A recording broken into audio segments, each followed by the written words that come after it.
how do I find these zones? Well, number one, the first thing and the most basic level of finding where banks are doing business is at the support and resistance levels. So if I can find those levels first, then I can look in those levels to see, can I find an area of supply and demand? Okay. How do I find them? Well, number one, we have to ask ourselves, is there liquidity in a demand zone? Is there liquidity being moved?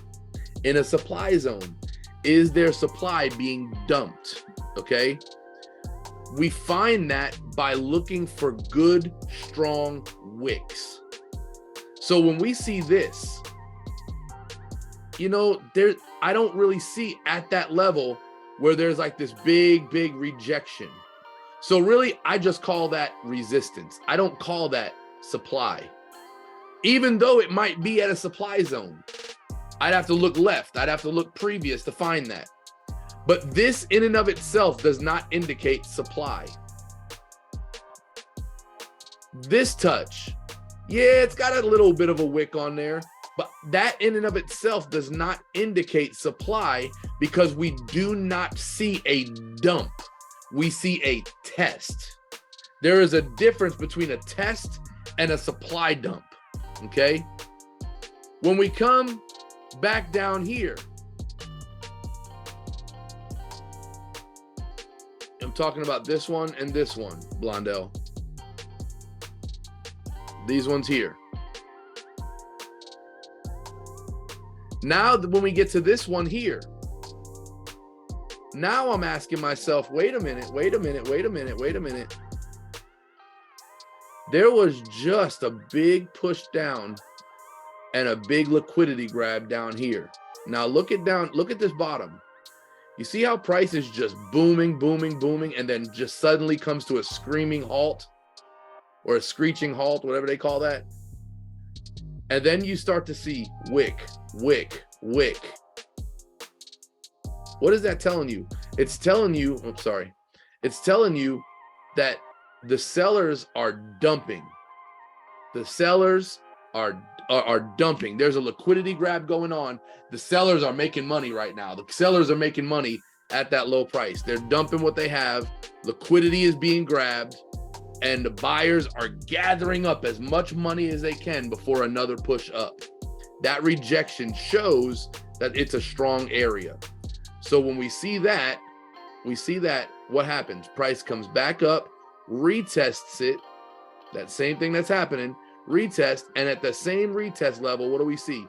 Big wicks. First touch. Here's where it's created. Here's where it's tested. And then this one, that is where you just see, this is the last move. This is it. When you see that big, massive wick like that, you know, that's it. We're not going any further. We're not going to come back here again. This is the last time we're doing business for once and for all. But what happens? We get all of those wicks in there. And then after that big liquidity grab, boom, price goes rocketing up, right? When we come up here, look what happens at this level, the same level that used to be just a simple resistance. When we come up here, what do we see? We see price just booming, and it comes here, and just all of a sudden it's got wicks on both sides, and it comes to a screeching halt. Let me make that a little bit bigger for you so you can see it better. Oh. When we come here, we see price just booming all the way up. We see these wicks starting to form on both sides, showing that there's indecision. And then instead of seeing price continue with these big, massive candles, we see it just come to a screeching halt. And there's this tiny little candle in there. And immediately from that candle, we see boom, big, bearish volume. What does that tell you? That tells you that there is a zone here. That tells you that this is no longer a simple resistance, but there is some supply going on in there, okay? Now, we talked about last week, and or 2 weeks ago, whatever, and I want you to go back and watch the video where I talked about distribution and accumulation. I don't have time to get into a lot of that tonight. But what happens here is we can either say this is a supply zone, so price is going to go down, or while there is a supply zone there, we can also ask ourselves, is this an area where demand is reinforcing? We saw big demand down here, big demand, and price comes firing up. Why? Because the more demand that's in the market, price goes up. So we saw a big demand level down here, and price just goes firing up. Now, we can say this is where that demand is met, or we can say this is where they start to reevaluate the demand that's in the market. And so what becomes a demand zone and a supply zone is generally how it works. No. This is a demand zone, a liquidity grab, and then another grab for liquidity because price is not yet done. Price is not done pushing up. If price was, if this was a supply zone, if this is the demand zone and this was truly a supply zone, and this is the amount of demand that was in the market, price would have come back down here to meet the demand. But it didn't. Price only came back to here, meaning that there was not enough supply right here to meet this demand. So guess what? There is still more demand in the market than there is supply, so price keeps going up. Is everybody with me so far?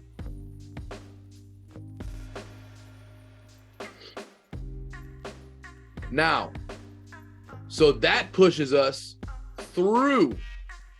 That pushes us through that demand of the market, pushes us through our previous level, pushes us through what used to be this big, strong level. And now suddenly the price is like, hey, you guys don't have enough demand, so the price continues to, or enough supply, I mean, so the price continues to rise. We are no longer doing business at this price. We're setting a new bar for price. Okay? So price comes pushing on through that level, pushes up, and what do we get again? We get big movement, and then it comes to a screeching halt.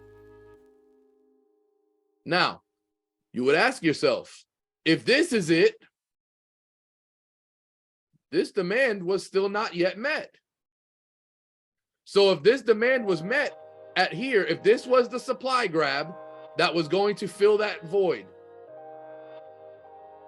In other words, if these people are saying, you got a lot of money, when we use fancy terms, liquidity, the liquidity grab. You know what liquidity is? It's money. It's money. That's it. It's very simple. It's money.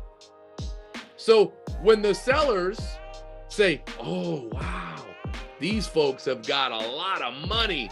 Let's go and see if we can sell it. They start selling, and they don't even have enough to sell them because they have so much money.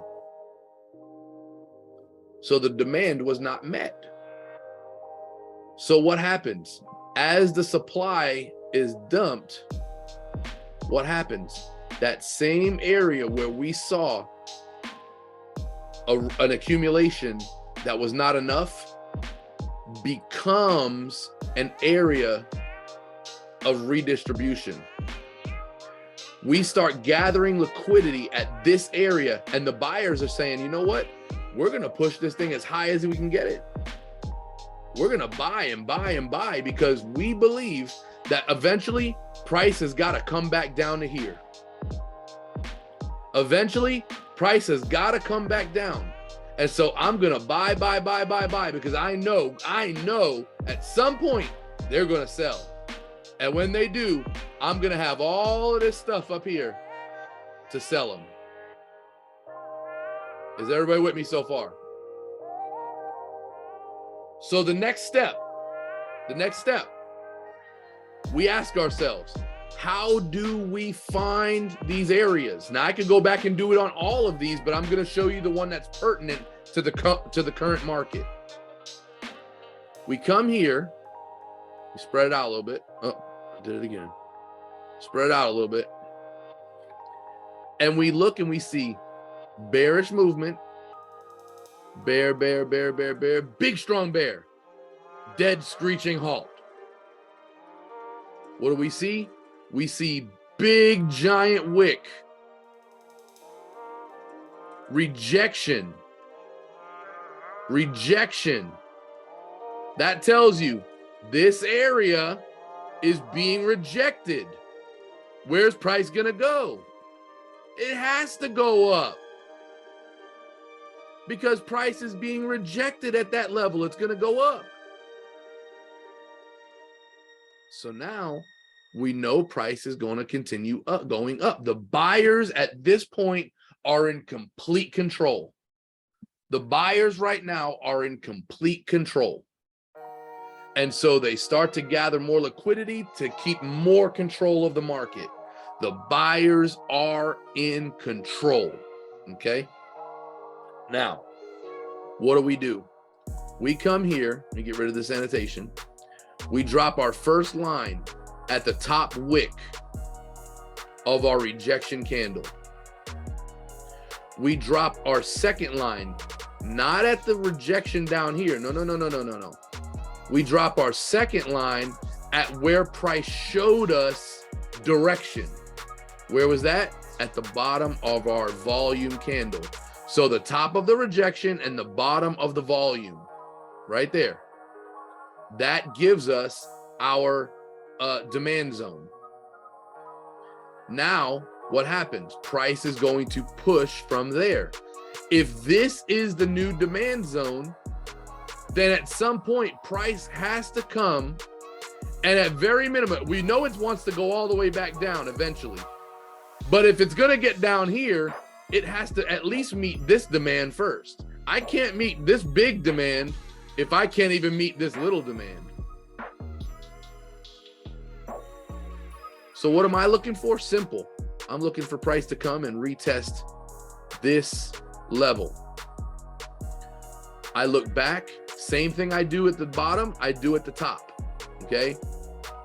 Where that supply was in the market, even though we know that it wasn't enough, our rejection was here, our rejection was here.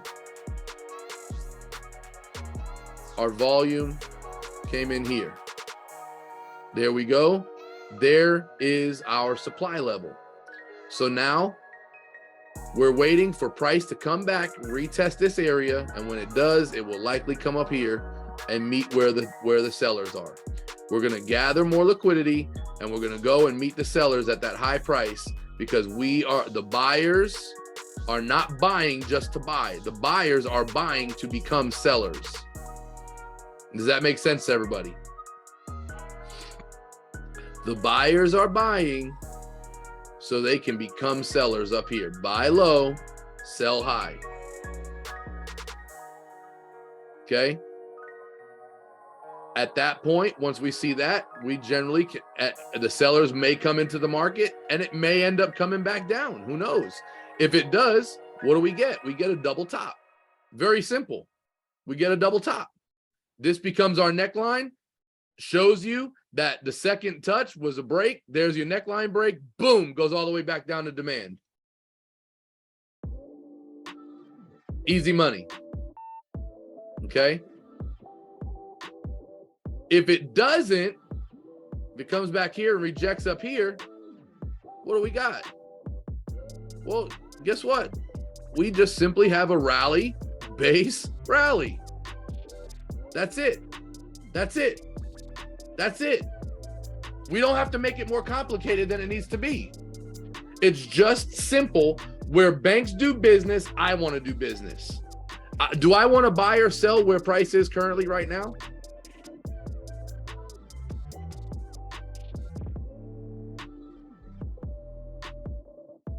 No, of course I don't.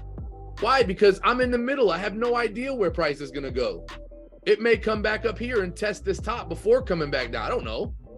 I'm not the banks. I'm not privy to their conversations. It may just come to this demand level right here. Fine. What I want to do is I want to wait for price to be at that level. And then when price shows the rejection, I want to trade from there. I want to be at this level. And when price shows the rejection, I want to trade from there. I do not want to trade from the middle of a zone. Now, let me see. It's 7:49. I got a few more minutes because I want to show you something that's going to be really powerful.